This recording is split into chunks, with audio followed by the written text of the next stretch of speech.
So let me share this. Here's a chart that we made for them of the issues that they're likely to face. One is AI quality.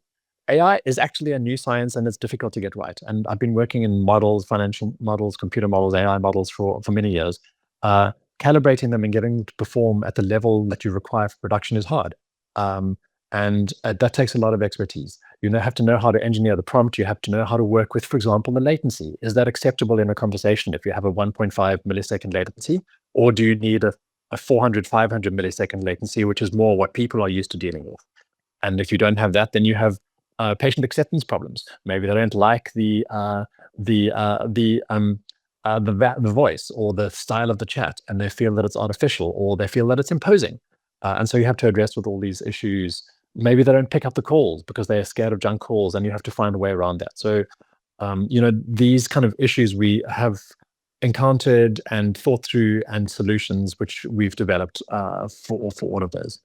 And then BCGX, the San Francisco operation of about 2,000 people who's doing this full time, they have said last month to me that 70% of these kind of projects fail because of the human factor. So that means the human factor. It can be things like patient reluctance. It can also be things like the staff reluctance. Everybody's scared, or many people are scared, that jobs are going to be taken. And yes, that is somewhat true. But on the other hand, we positioned it as saying the call centers that use AI will replace the call centers that don't. So if you're working in a call center, better you get on the leading edge of this, and better you adopt those AIs early on and make sure that you are enthusiastic and you've adopted those skill sets, and then you will thrive. Because there are, is it 15 or 30 million call center workers around the world? Many of them are in low cost jurisdictions, which is like half or 20% of the cost of the UK. Many of them are going to get displaced, and many software jobs are going to be re-onshored from India, for example. We've seen a massive fall off in the number of software jobs advertised on the bulletin boards, especially offshore. So get in front of that wave. But that's the human factor to address. And then there's the ever-present things of data breaches.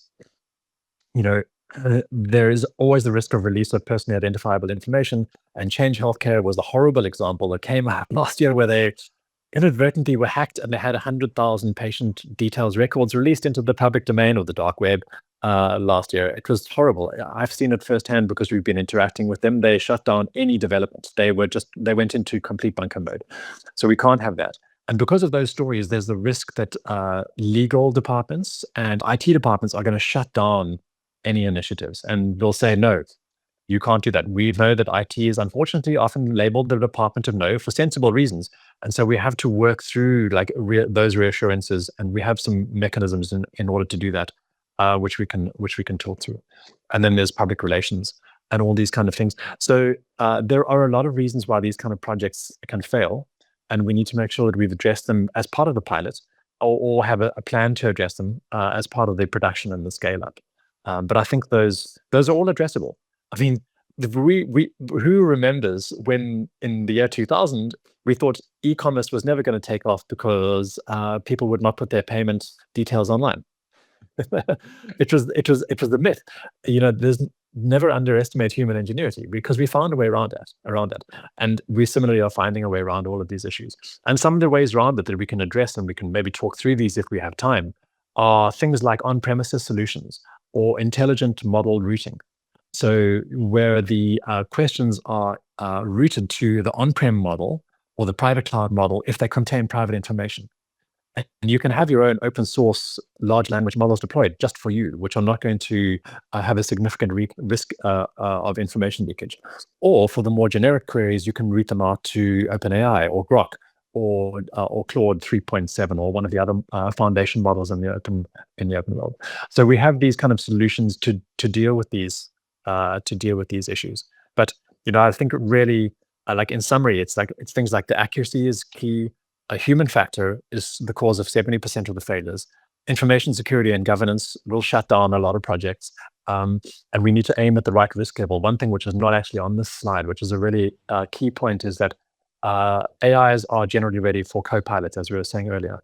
So we need to select the opportunities where they are being put in a co-pilot role, or have at least a human in the loop role, HITL role, rather than being fully autonomous, especially in clinical or risky situations that we've seen.